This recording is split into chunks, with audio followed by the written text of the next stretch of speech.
Sirens are very, very not liked, unwell liked, not well liked, under. I don't know. You get what I'm trying to say.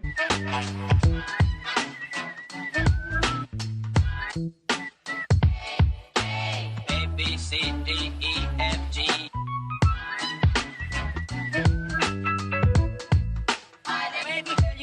Hello and welcome back to my channel, All the Stories. Today I will be doing a wrap up of my recent reads. I haven't actually filmed a wrap up since August, so this wrap up will be covering September, October, and November. It's 3 months worth of reading. So in September I read 8 books, in October I read 13 books, and then in November I read 6 books, I think. So that is a total of 27 books that I will be talking about today. So since it's so many, we're just gonna hop into it, and hopefully this video won't be too long. So the first book that I ended up reading in September was Red Rising by Pierce Brown. I gave this 3.5 stars. I actually really enjoyed this. This is the first book in the Red Rising trilogy, or actually not a trilogy. It's like 6 books at the moment, so that's a lie.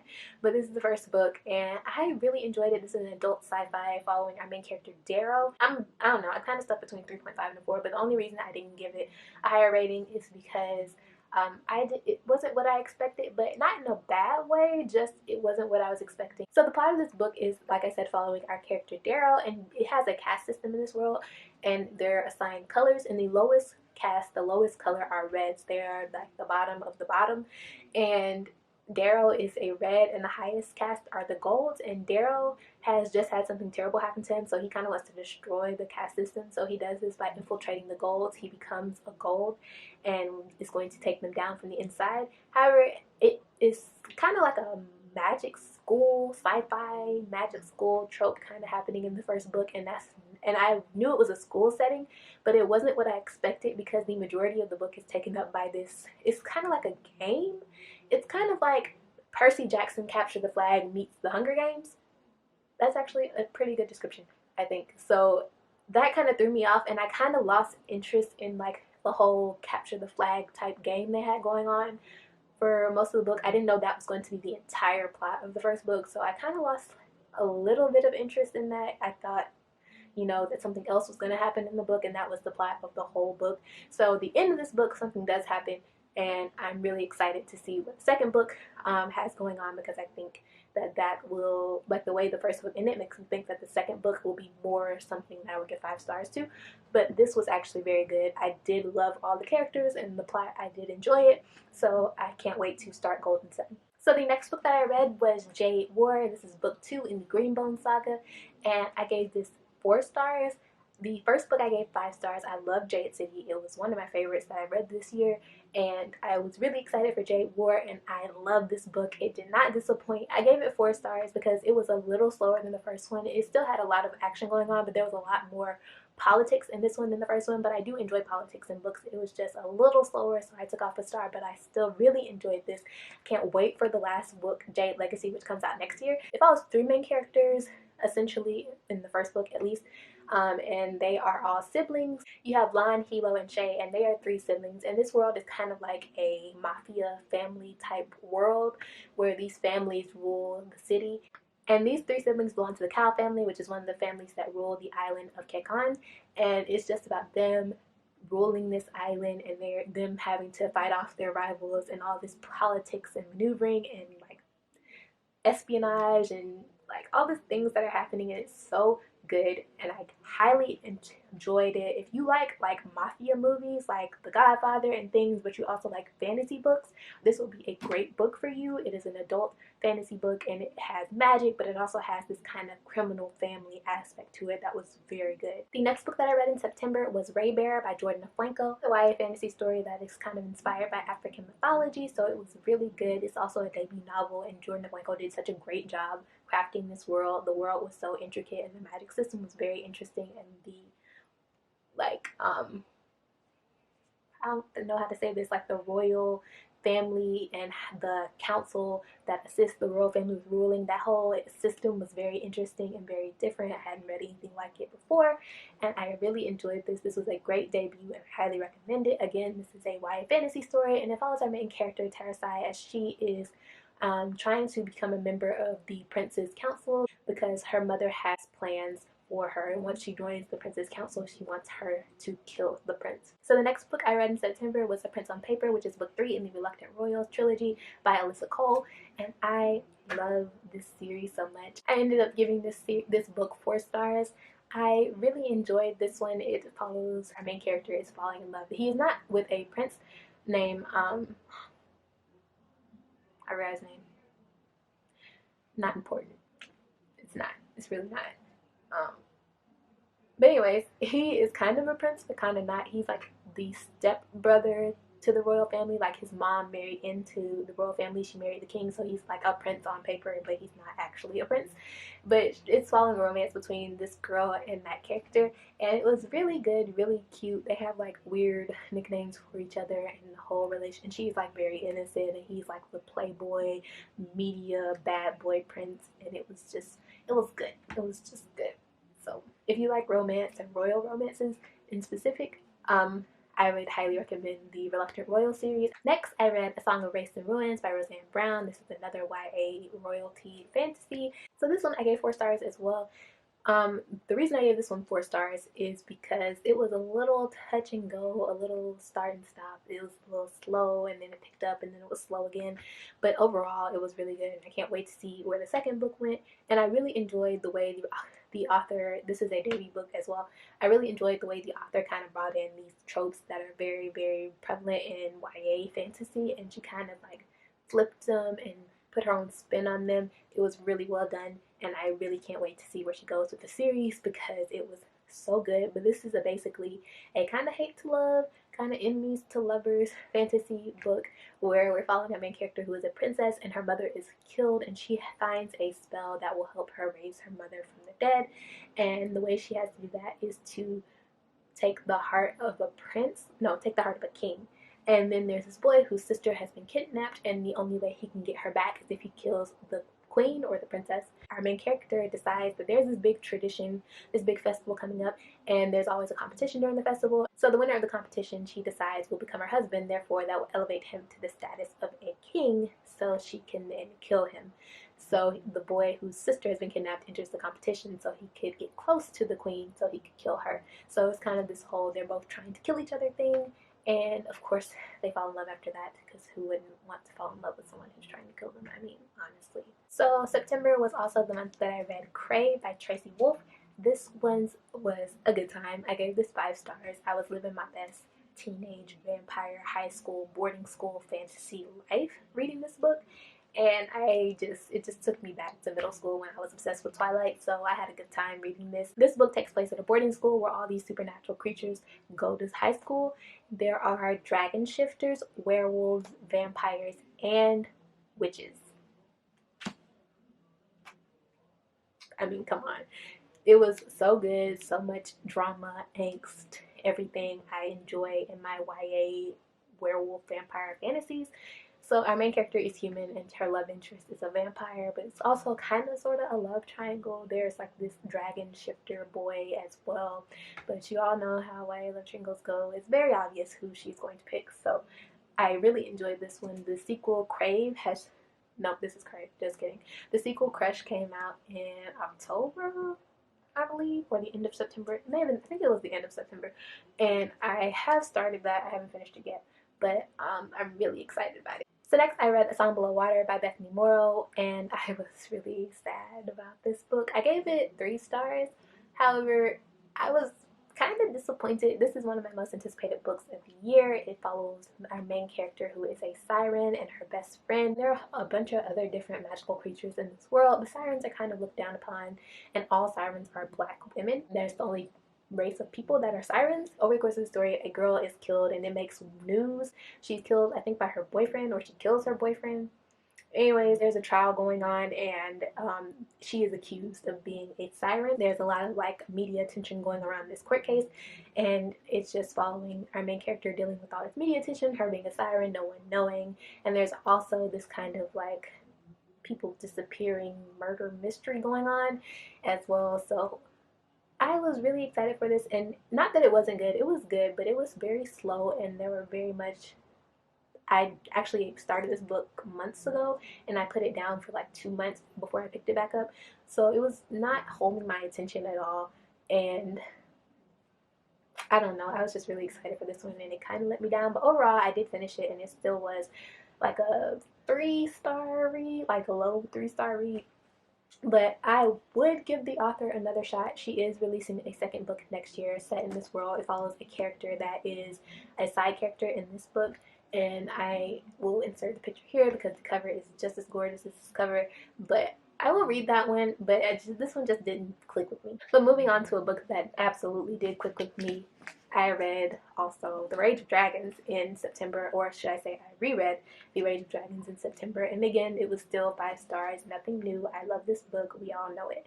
So I'm not even going to talk about this. I reread it because Fires of Vengeance was coming out in October, so I reread Rage of Dragons to prepare myself for Fires of Vengeance. So the last book I read in September is a new favorite of mine. It's a new favorite of everybody's. This book has been blowing up on BookTube, Book Twitter, Bookstagram, everywhere, and that is From Blood Nash by Jennifer Armentrout. And I read this. This was the last book I read in September. And then the first book that I read in October was A Kingdom of Flesh and Fire, because as soon as I finished this, I already owned this book, and this had been on my shelf for a while. I think since it came out back in like February or March. I bought this book since it came out, and I just never read it. And then I decided to pick it up in September and just fell in love. Like, I got halfway through this book, and by the time at the halfway point, I was on Amazon ordering the second book because I knew as soon as I finished this, I needed to start this. So I read these. I love these. They were amazing. And I can't wait for A Crown of Gilded Bones that comes out next. It comes out next June, I believe. But I can't wait because this series is so good. I am obsessed. I can't wait for book 3 because this is so good. But this series is a new adult fantasy series following our main character Poppy, and she is the maiden. She is a like holy kind of religious icon in her world. I don't know, she's supposed to be pure and she's revered, and it follows her, and she doesn't really want to be the maiden. She's kind of tired of being the maiden. She never chose this for herself, and it follows her, and it's kind of like a guard romance. She starts to develop feelings for her guard Hawk, and it's just the best thing. This series also has werewolves, vampires, kind of like zombie-like creatures. They're not really talked about much. They're called the Craven, and they're kind of like zombies, and it was so good. I cannot wait again till The Crown of Gilded Bones comes out because I need it so bad. As I said just a minute ago, October was the release of one of my most anticipated books of the year, and that was The Fires of Vengeance by Evan Winter, which is the sequel to The Rage of Dragons. I gave this book 4 stars. I really enjoyed it. The reason I gave it the reason it wasn't a 5-star for me is this is book 2, and it did kind of have like second book syndrome. This book was very much a bridge book, a filler book. It was still very good. It still had action and things, but you can kind of tell that this was kind of like a bridge book between book 1 and book 3. I think things are going to pop off in book 3. This was very more you learning about the world and the politics and things. It wasn't just like as action filled. There was, okay, I'm not gonna say as action filled because there actually was a lot of action. I don't know, but it was very much a bridge book, kind of getting you prepared for book 3. If you want to hear my deep down, dark, dirty, in-depth thoughts on this book, I do have a review for this book and also for The Fires of Vengeance, so I will link both of those down below if you want to hear me rave, rant, and review these 2 books. So the next book I read in October was another reread, and that was Alex Approximately by Jean Bennett. I really enjoy all of Jean Bennett's books. She writes YA contemporary romance stories, and I enjoy them. This is my favorite of the 3 I have read, and I wanted to reread this because she had a new book come out in November. I have not read that one yet, but I'm going to get to it soon. But she had a new book come out in November, so I wanted to reread my favorite book of hers. This is a YA contemporary story following our main character as she moves to a new city, and the boy she's been talking to online in this online forum for movie fanatics lives in the city, and she hasn't told him she's coming, and she's trying to figure out who he is. They don't know their real names or anything. They just go by their usernames, so she's trying to figure out who he is before she tells him that she has moved to the city. So next I read Fix Her Up by Tessa Bailey. This is a adult romance, or like a new adult romance, somewhere in there. So I gave this 3 stars. It wasn't like the best or the worst. It was kind of just meh, in the middle for me. but it was enjoyable. But it follows our main character, Georgie, and she's the baby of the family, and her family treats her like the baby of the family. They don't really take her seriously, and it follows her as her high school crush, who is her brother's best friend, moves back into town. He was this big baseball star, but he got injured and had to leave the league, so he has moved back to town. It follows a romance between these two characters as they kind of come together. So this book also features fake dating. Georgie and this character start fake dating because Georgie wants people to take her more seriously, and he needs to clean up his image. So they start fake dating each other, which obviously turns into real feelings. So I also listened to the audiobook of Mexican Gothic in October, and I gave that 3 stars as well. I'm not a big horror gothic person.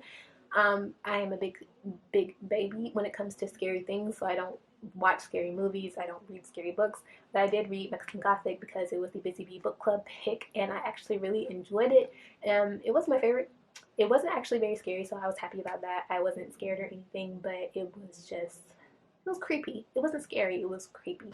But I just had minor things. It was kind of boring, and some things didn't add up for me a little bit. Like some of the choices were a little questionable, but overall I enjoyed it. So the next 3 books I read were books 2, 3, and 4 in a romance series, and that was Fumbled, Blitzed, and Snapped.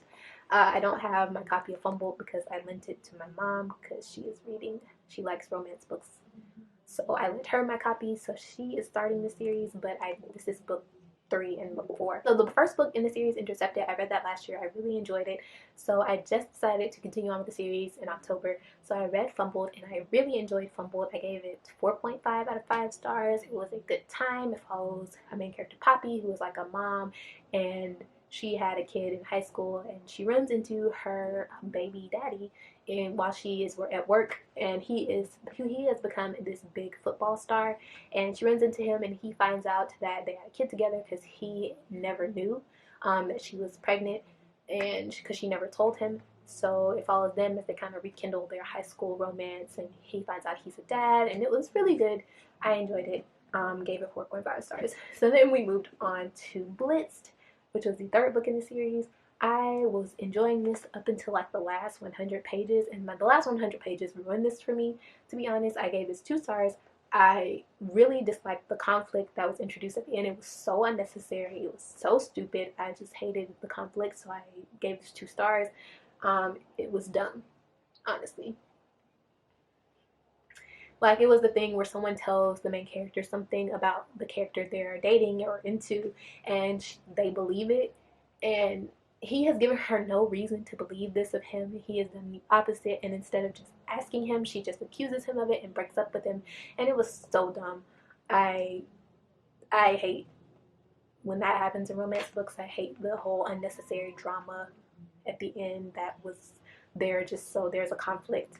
I just dislike that. That's one of my least favorite things about romance books. So then I moved on and read book 4 in the series, which is Snapped, and this follows our main character, who is the female character is biracial. Her dad is white and her mom is black. Her mom died when she was young, so she has no memories of her mother. And our main character is the guy character. He's the quarterback for the team, and all the football players in this series play for the same team, the Mustangs. So the Denver Mustangs, I think. So he takes a knee in this book. He is like very much a Colin Kaepernick-esque character. He decides to take a knee during the national anthem, and it's big news. And our main character, she works for PR in the Mustangs organization, so she is assigned to him to help clear up this PR nightmare that he has started by kneeling during the national anthem. And it's just, I gave this 2 stars as well because this one pissed me off at the end as well, because I don't want to go into spoilers, but I mean, I can't say why it pissed me off, but it has another.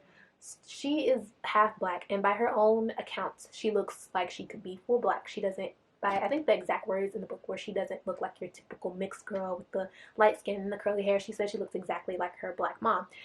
So she doesn't believe racism exists. She doesn't believe racism is a thing, and I can't, and she's like 30 in this book. But I don't want to be like too hard on that because this is, the author is biracial, and I think somewhere in like the acknowledgments, I read this somewhere that she based the character on her own experiences, so I don't want to like go on too long about that. But even the characters in the book were like, girl, that's like something blatantly racist will happen to her, and she'll be like, oh, that wasn't racist, he was just this or that.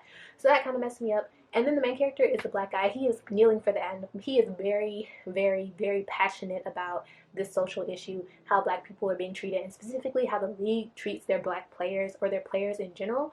And he is very passionate about him. He is my favorite part of this book, how passionate that, like, his character was my favorite part of this book. But then at the end, he decides to stop kneeling because she could lose her job. Like, he decides to give up on his whole message. This is his whole message over the whole course of the book, was kneeling for the national anthem. He decides to stop just because she doesn't agree, or you know what? So in October, I finally finished Beyond the Darkened Shore. I've been reading this book since January. No lie. I started this book in January, and I just finished it. I put it down in January and never picked it back up, but I picked it back up in October, and I gave this 3 stars? Yeah, I gave this 3 stars. I actually ended up listening to it on audiobook the second time around. I didn't start over. I just stopped. I started from where I stopped at. So I think I was like 80 pages in when I stopped. So I just went back a chapter and listened to that chapter over, and then just kept going from there. But I gave this 3 stars. This is a Norse-inspired fantasy story. It follows Norse mythology mixed with a little Scottish mythology, I believe. And it was an okay book. It just wasn't something I loved. So next I read When No One's Watching by Alyssa Cole, which I gave 5 stars. This book was one of my anticipated reads, and it did not let me down. So this book follows our main character who has lived in this Brooklyn neighborhood her whole life, and she has watched the gentrification process kind of ruin this neighborhood she loves so much. Like, all the businesses that she grew up with are being kicked out. They can't afford to stay in the buildings they've been in since she was a child. All of her neighbors have been forced out. They can't afford to keep their homes anymore, and all these black people have been moved and kicked out of their neighborhood, and all of these rich, wealthy white people are coming in and buying up all this property. And it's basically a gentrification thriller. It's kind of like Get Out meets gentrification, and it was very well done. I really enjoyed it. The only thing I didn't like about this book is the romance. I thought it was unnecessary, and that's coming from me. I love romance in books. I can't read a book without romance, but I just didn't like the romance in this book. Like, our main character, she was okay, but her middle love interest was like a whole bum out in these streets, and we don't stand bummy men. So next I read The Beautiful by Renee Ahdieh. This is a book that I've had on my shelf basically since it came out, and I'm just now getting to it, and it was very good. I gave it 4 stars. It is a vampire romance set in 1870s New Orleans, so I really enjoyed the 1870s New Orleans vibe to the story. I thought it was very well done, and I enjoyed the romance between the characters. And yeah, I really liked it. I can't wait to read The Damned. I've heard very bad things. Not very bad things. I've heard very mixed things about the sequel to this book, which is The Damned. So let me know down below if you've read it, because I am scared now to read The Damned because I've heard some very negative things. So the last book that I read in October was Pumpkinheads by Rainbow Rowell. This is a graphic novel, and I was just really in the mood for something fall related to read, so I actually read this on Halloween. And I just read the whole audio. Of course, I read the whole audiobook. Wow. I read the whole graphic novel. This is a graphic novel. I read it all on Halloween, and it was very cute. It follows these 2 kids who are seniors in high school, and they worked in this pumpkin patch for the past 4 years. Every fall, they work in this pumpkin patch, and it's the only time they see each other, so they're just friends at the pumpkin patch, and it follows them as they're trying to, the main male character has been in love with this girl that works at the pumpkin patch with them for the past 4 years, and since it's their last night working there, they're about to go off to college. His friend decides to help him out, so they're gonna find this girl, and he's gonna tell her how he feels about her. And it was really cute. I loved it. I loved the fall vibes. I loved the art. It was very cute, and it's a very nice, cozy, quick fall read. So now we're in November, and the first book I read in November was one of my most anticipated books of the year, and that was The Traitor Queen by Danielle Jensen. I loved The Bridge Kingdom. It was one of my favorite books of last year, so I was super excited for the sequel, and the kind of finale is like a duology, but there's going to be more books in the series, but they're just not going to follow Laura and Aaron, who are our main characters in this book. But I was so excited for this finale to Laura and Aaron's story. I could not wait, and I actually had to wait. The reason I didn't read it till November, because this book came out September 1st, and I didn't read it till the beginning of November because I ordered the Bay Crate special edition, and there was something wrong with the books, and they were delayed shipping by almost 2 months. So I had to sit here and wait for these books, and I was so sad. But I finally got them. I finally got to read them, and it was so good. And let me just show you the cover. This is the Bay Crate. Ooh, my ring light is killing this. You can't really see it because my ring light, but it's gold and it has the words. Okay, that's not doing anything. But it says a queen in exile, a king in chains on the cover, and it's just so pretty. And there's like a map under the dust jacket. But I give this 5 stars. I really enjoyed the conclusion to Lauren Arn's story. It was a very nice little wrap up to the story, and it is a very good fantasy duology, a very good YA fantasy duology that is not talked about enough on BookTube. It has like the enemies to lovers, and she is an assassin, basically a spy that has been sent to his kingdom to infiltrate it. He is it's an arranged marriage between her kingdom and his, so she is sent there to marry him, but she's actually sent, her father wants her to send information back so they can take over his kingdom. So it's like enemies to lovers, and then it has just everything that BookTube loves in a book, and I don't see anyone talking about this book, so read the Bridge Kingdom duology. So next I finished another book that I had started months ago. I think I started this one in January as well, and that is The Beholder by Anna Bright.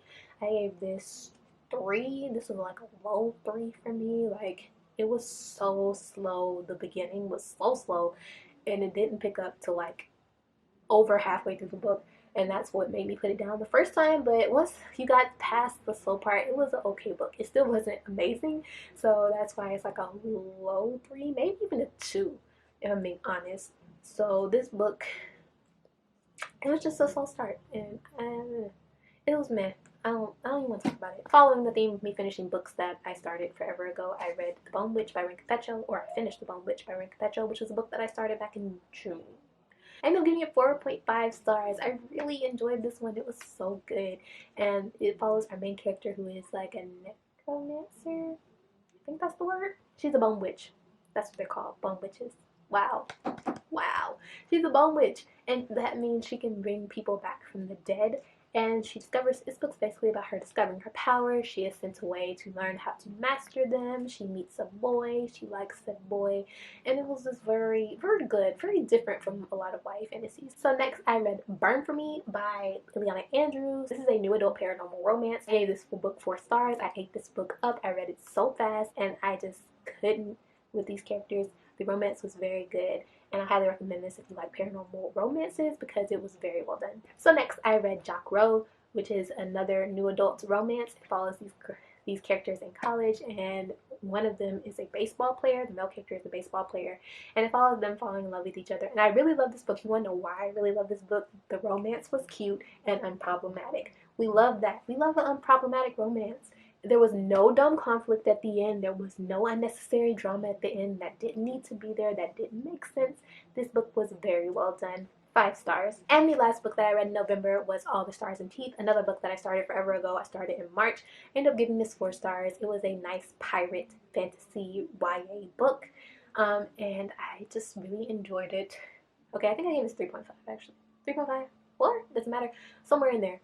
I really enjoyed the main character. She was very like determined, really wanted to do the best for her kingdom, and I really liked the backstory of the kingdom that we discover amongst this journey that they go on. I love how the history we learn may not actually be the truth, like it's one of those things where history is told by the winners, and I really enjoyed that aspect of it and learning the truth behind the world. It was very good. So that's it for this wrap up. Thank you so much for watching, and I'll see you in my next video. Bye!